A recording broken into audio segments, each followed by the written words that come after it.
My experience is with people that we're probably running at about 51% of our capacity. Something, I mean, you can think about this yourselves. I often ask undergraduates how many hours a day you waste or how many hours a week you waste. And the classic answer is something like 4 to 6 hours a day. You know, inefficient studying, watching things on YouTube that not only do you not want to watch, that you don't even care about, that make you feel horrible about watching after you're done. That's probably 4 hours right there. You know, you think, well, that's 25 hours a week, it's 100 hours a month, that's 2.5 full work weeks, it's half a year of work weeks per year. And if your time is worth $20 an hour, which is a radical underestimate, it's probably more like 50 if you think about it in terms of deferred wages. If you're wasting 20 hours a week, you're wasting $50,000 a year. And you are doing that right now. And it's because you're young, wasting $50,000 a year is a way bigger catastrophe than it would be for me to waste it, because I'm not going to last nearly as long. And so if your life isn't everything it could be, you could ask yourself, well, what would happen if you just stopped wasting the opportunities that are in front of you?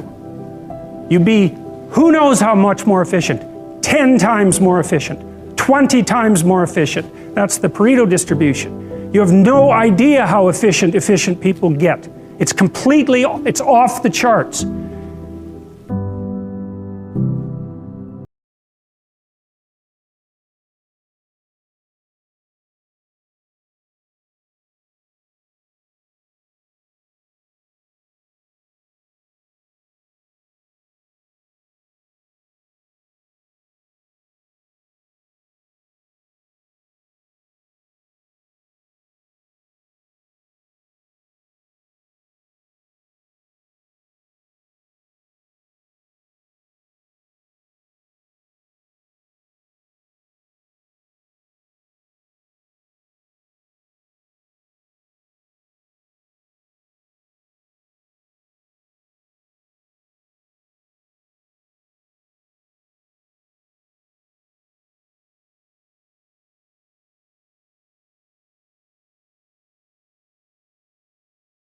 People who've been staggeringly successful and watched them throughout my life. I mean, those people, you don't want to have an argument with them. They'll just slash you into pieces.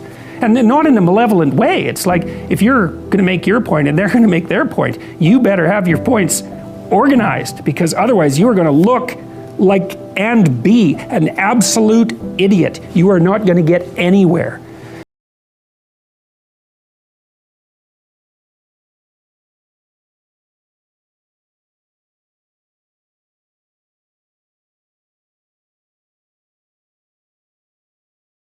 Make a schedule and stick to it. Okay, so what's the rule with the schedule? It's not a bloody prison.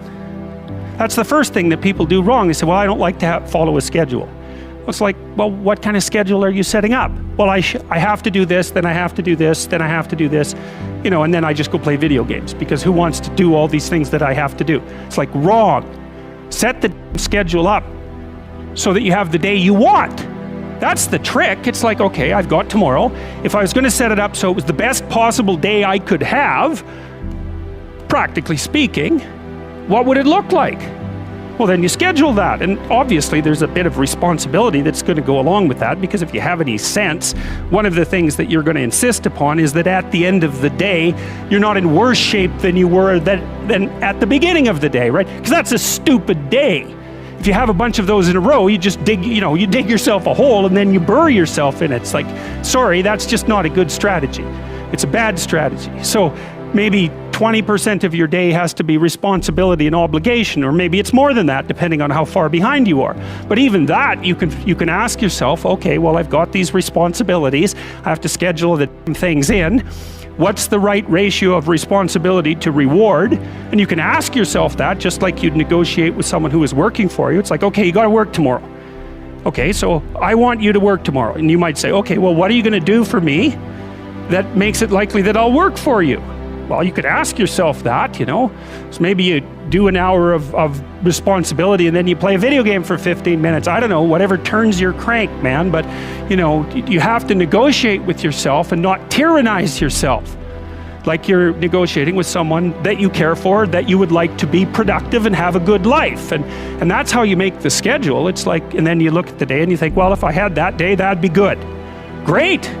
You know, and you're useless and horrible, so you'll probably only hit it with about 70% accuracy, but that beats the hell out of 0.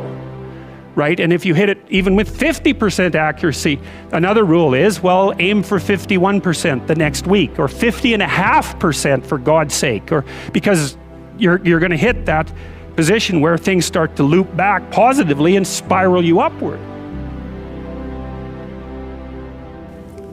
Well, and if we all got our act together collectively and stopped making things worse, because that's another thing people do all the time. Not only do they not do what they should to make things better, they actively attempt to make things worse because they're spiteful or resentful or arrogant or deceitful or homicidal or genocidal, or all of those things all bundled together in an absolutely pathological package.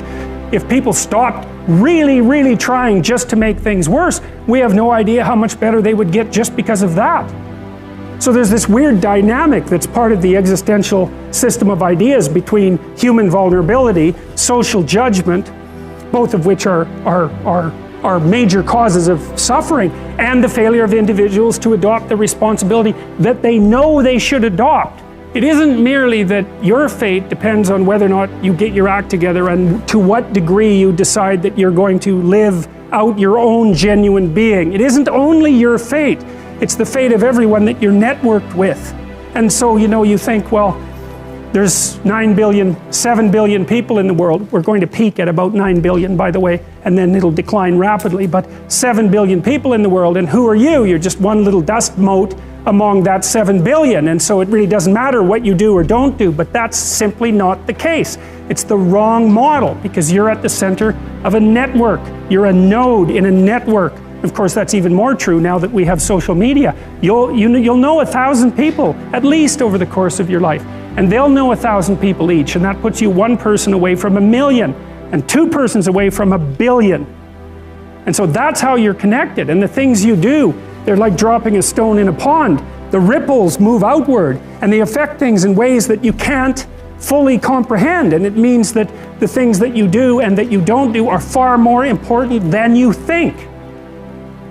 And so if you act that way, of course, the terror of realizing that is that it actually starts to matter what you do. And you might say, well, that's better than living a meaningless existence. It's better for it to matter.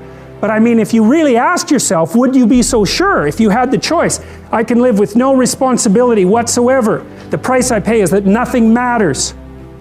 Or I can reverse it and everything matters. But I have to take the responsibility that's associated with that. It's not so obvious to me that people would take the meaningful path. You know, when you say, well, nihilists suffer dreadfully because there's no meaning in their life and they still suffer. Yeah, but the advantage is they have no responsibility. So that's the payoff, and I actually think that's the motivation. Say, well, I can't help being nihilistic. All my belief systems have collapsed. It's like, yeah, maybe you've just allowed them to collapse because it's a hell of a lot easier than acting them out.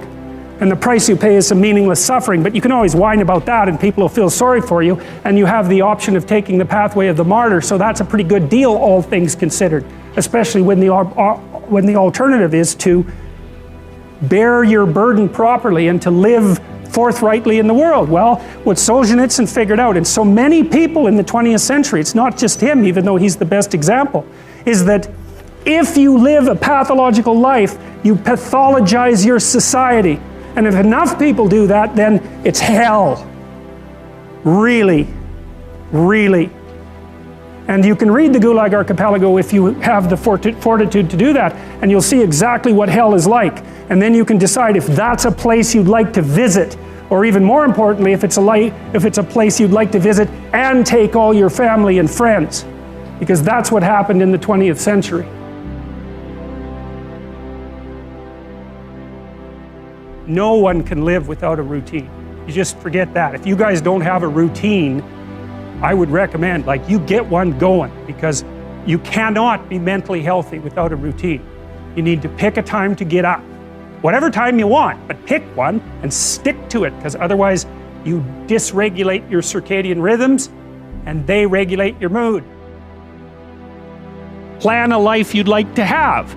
And you do that partly by referring to social norms. That's more or less rescuing your father from the belly of the whale, but the other way you do that is by having a little conversation with yourself about as if you don't really know who you are, because you know what you're like. You won't do what you're told. You won't do what you tell yourself to do. You must have noticed that. It's like you're a bad employee and a worse boss, and both of those work, for you. You don't know what you want to do, and then when you tell yourself what to do, you don't do it anyways. You should fire yourself and find someone else to beat. But my point is that you have to understand that you're not your own servant, so to speak. You're someone that you have to negotiate with, and you're someone that you want to present the opportunity of having a good life to. And that's hard for people because they don't like themselves very much. So, they're always like cracking the whip and then procrastinating, and cracking the whip and then procrastinating. And it's like, God, it's so boring and such a pathetic way of spending your time. I think what you have to do, and this is part of humility, is you have to look around you within your sphere of influence, like the direct sphere of influence, and fix the things that announce themselves as in need of repair. But one of the main reasons that people don't get what they want is because they don't actually figure out what it is. And the probability that you're going to get what would be good for you, let's say, which would even be better than what you want, right? Because, you might be wrong about what you want, easily.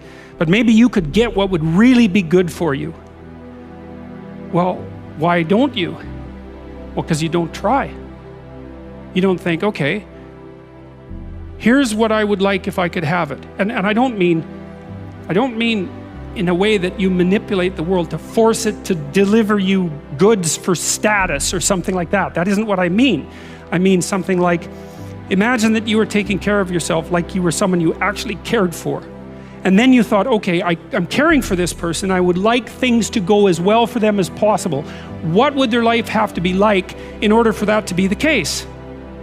Well, people don't do that. They don't sit down and think, all right, let's figure it out. You've got a life. It's hard, obviously. It's like 3 years from now, you can have what you need. You got to be careful about it. You can't have everything. You can have what would be good for you, but you have to figure out what it is, and then you have to aim at it. Well, my experience with people has been if they figure out what it is that would be good for them, and then they aim at it, then they get it. And it's strange because it's a strange thing. It's not quite that simple because, you may formulate an idea about what would be good for you, and then you take 10 steps towards that and you find out that your formulation was a bit off, and so you have to reformulate your goal. So you're kind of going like this as you move towards the goal. But a huge part of the reason that people fail is because they don't ever set up the criteria for success. And so, since success is a very narrow line and very unlikely, the probability that you're going to stumble on it randomly is 0. And so there's a proposition here, and the proposition is, if you actually want something, you can have it. Now the question then would be, well, what do you mean by actually want? And the answer is that you reorient your life in every possible way to make the probability that that will occur as certain as possible. And that's a sacrificial idea, right? It's like, you don't get everything. Obviously. But maybe you can have what you need. And maybe all you have to do to get it is ask. But the asking isn't a whim or today's wish. It's like, you have to be deadly serious about it. You have to think, okay, like, I'm taking stock of myself.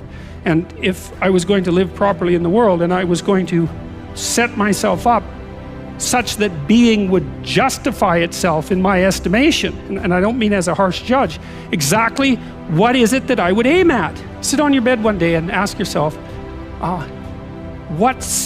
what remarkably stupid things am I doing on a regular basis to absolutely screw up my life?